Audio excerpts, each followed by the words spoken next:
thought was, back in the day, Romo, he was good, and I was fine with just saying good, and I'm fine with just saying good with Dak, but he didn't have a defense that could carry him. And the closest thing they got was when they got the running game, and that's why 2014 was so good. This team is 4-2. The first game was an abomination against Tampa Bay. So many things were awful, but since then, you won 4 straight with your backup quarterback. Your backup quarterback, you would have thought if Dak would have been in there in that game against Philly, and I firmly believe this, they would have won that game, and that's the only undefeated team in the league. The Giants only have 1 loss, and that's because of you. This team is 4-2. They're primed to make the playoffs, and they have a great defense to come along with them. Are there any excuses left for Dak? Because if you want to be great, and Jerry told us this, 4 weeks ago, give or take, if you want to be great, you have to be in the games that matter, and you have to win some of these games that matter. And that has not been a strength for the Cowboys for decades. You're coming out swinging at Dak right now. It's just a question. And we're not even, he hasn't even thrown the football in a game since weeks ago. And you're like, will you get to the playoffs and win in the playoffs is what you're already asking. I think it's a fair question, but you're right. I think it's a fair question. I know you're asking us the question, but I'm not answering. Oh, in your face. Here's what I'm going to do. I'm going to do what Corey just did and just ask a question back to you. Okay. Are your expectations that the Cowboys should win it all? I'll say I think they should at least be in the NFC Championship game. I think you can make a... Is that... Really? Yes. Like looking at the landscape of this conference. I'm totally serious right now. The NFC is weak this year. We all know they're weak this year. How many teams in the NFC? I'm totally serious.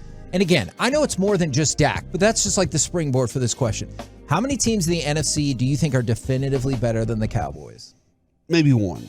And that would be? Philly. Okay. See, and I will go... None are definitively better, but Philadelphia, Minnesota, Tampa, if they get their act together, Green Bay, if they get their act together, I can't see New York. I can't see the Rams at this point. I could see them making the playoffs, those two teams. But to your point, I can't say, all right, Dak is 100% and you're playing back in Philadelphia in, let's just say, the second round of the playoffs.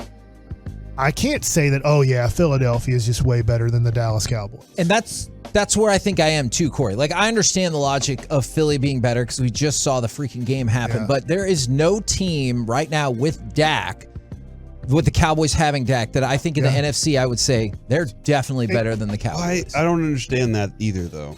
Okay. Hit me. Because you haven't seen this team with Dak this year.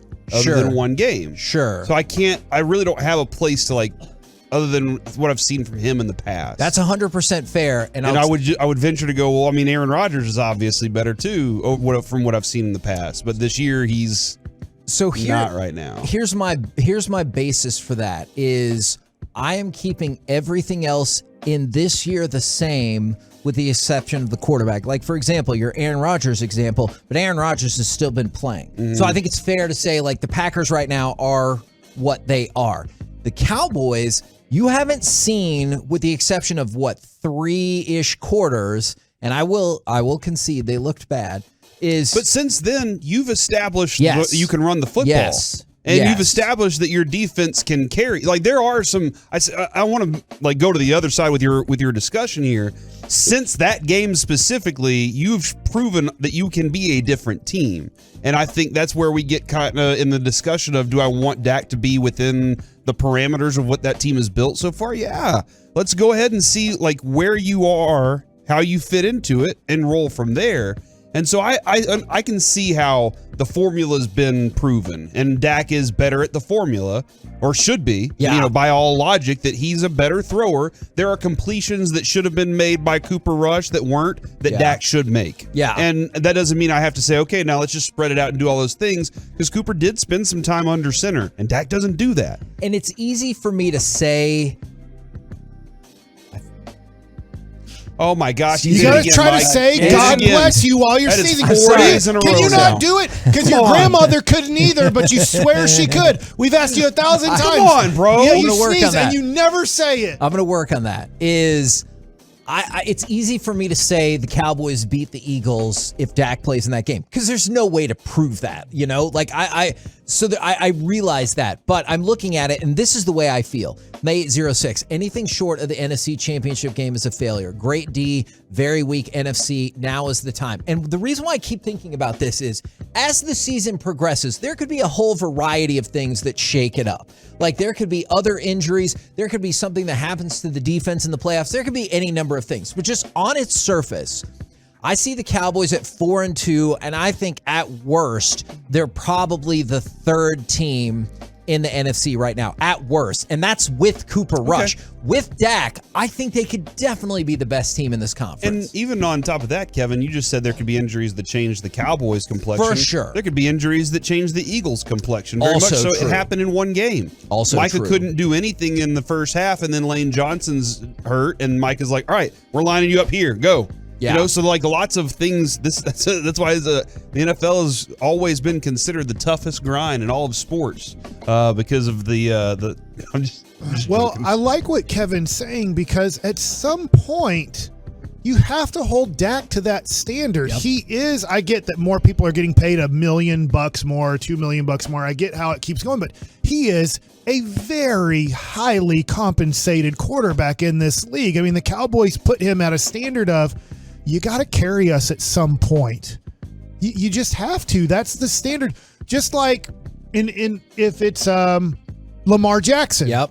Lamar Jackson, and is it fair at times? No, it's not fair. Does he have everything at his disposal and everything is set up for Lamar Jackson? No, but you get criticized because, look, whether it's Josh Allen or Lamar Jackson or Patrick Mahomes. Now, Patrick Mahomes has won a Super Bowl and been to another one, but at this point, we're going to say Patrick Mahomes sucks if he's not in the Super Bowl this year. Lamar Jackson is a great example because I love Lamar Jackson, but I do realize the criticism that comes along with, hey, you haven't been past the divisional round. And like, I concede and accept in the history of the NFL, great quarterbacks are in great games. Now, they don't always win them, as evidenced by Dan Marino not winning the Super Bowl, but he was in the AFC Championship game 3 times. Like, great quarterbacks play in great games.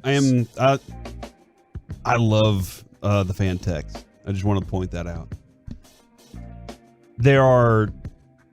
There's a couple of things that are floating in that I'm like, okay, I do agree, and I want to ask how you guys feel about this, because Steven did say to us that they weren't completely done with their money, you know, and we asked, like, what positions would you think that money should be spent on? And he said veteran wide receiver.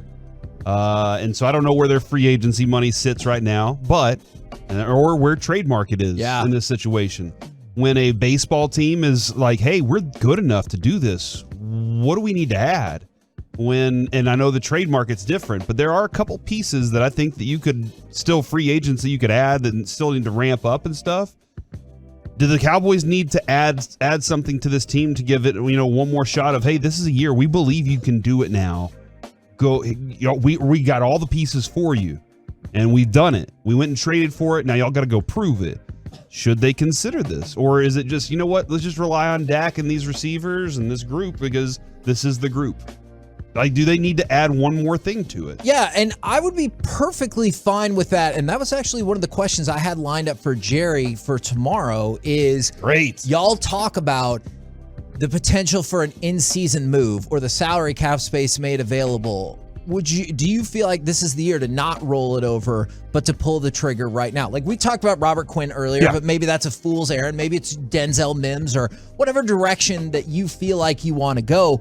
And maybe that's the case. And then I like the idea that it's not a question, it's a statement, that this is the way it should be. And that's why I'm really curious about how the rest of the season plays out. Because I think Dak is a good quarterback. And yes, I know there are still some people mad that I said Romo is a good quarterback. Right. That's all he was, because they never went anywhere. The great quarterbacks went somewhere. You tell me a great quarterback in the NFL history that never played in a game of that importance, a conference championship. I can just go into our lifetime. At one point, Troy Aikman had to go to San Francisco and win a playoff game to go to the Super Bowl. Like, there's times where, how in the world are you supposed to go to Green Bay and win a game? I don't know. Michael Vick did it. Sometimes you don't have everything stacked for you. And when Tony Romo did have everything stacked for him, hey, things didn't go his way. I can say that, hey, he was unlucky. But, I've always said this. If you look at the great quarterbacks, they make the playoffs 75% of the time. So when you make the playoffs 3 out of 4 years, your luck will change a little bit because you're in the game more. When you're only making the playoffs once every 3 years, it's a little bit tougher, right? And that's kind of Dak. That's Romo. They make the playoffs about once every 3 years, which makes it a little bit tougher for your luck to go the way. To your point of going all in for this year, and I don't know if there's going to be a Odell Beckham Jr. signing, which it doesn't sound likely for that, or, hey, we're trading because we're going all in. At what point is it going to be this favorable for your quarterback in your organization? Yesterday when we did the quarterback power rankings, I'm going off of the top of my head, but I remember one of the quarterback power rankings was this. Josh Allen was 1, Patrick Mahomes was 2, Jalen Hurts was 3, Joe Burrow was 4, Justin Herbert was 5, Lamar Jackson was 6. It might have been Lamar Jackson was 5, Herbert was 6. So out of the top 6 quarterbacks right now in the NFL, they're telling you Jalen Hurts is the best quarterback in the NFC. That's not very good. Yeah, and I'll take Dak over him. All the good quarterbacks in the league right now, literally all of them, are all in the AFC. None of the great quarterbacks. Because look, all these guys that were also, when we're talking about, Patrick Mahomes is the oldest because he was drafted in 2017. Allen and Lamar Jackson drafted in 2018. Burrow and Herbert drafted in 2020. All the great young quarterbacks in the NFL are all in the AFC. We have the old farts that are still trying to hang on with Aaron Rodgers and Tom Brady as really the best quarterbacks in our conference. So there is a great chance, and to me, no excuse. You're in your prime. Right now, when you look at Hurts and you look at Dak, if they meet in the playoffs, if it becomes a playoff matchup, our guy's close to 30 years old. That's prime quarterback. Yeah. You've seen a lot. You've been through a lot. Jalen Hurts is in his 3rd year in the NFL. So to me, there is a huge advantage if you get into the playoffs that you're either playing old farts or you're playing guys that people don't think that are that good. So I do think that there is a great opportunity for Dak Prescott to finally push his team into an NFC championship game or into a Super Bowl.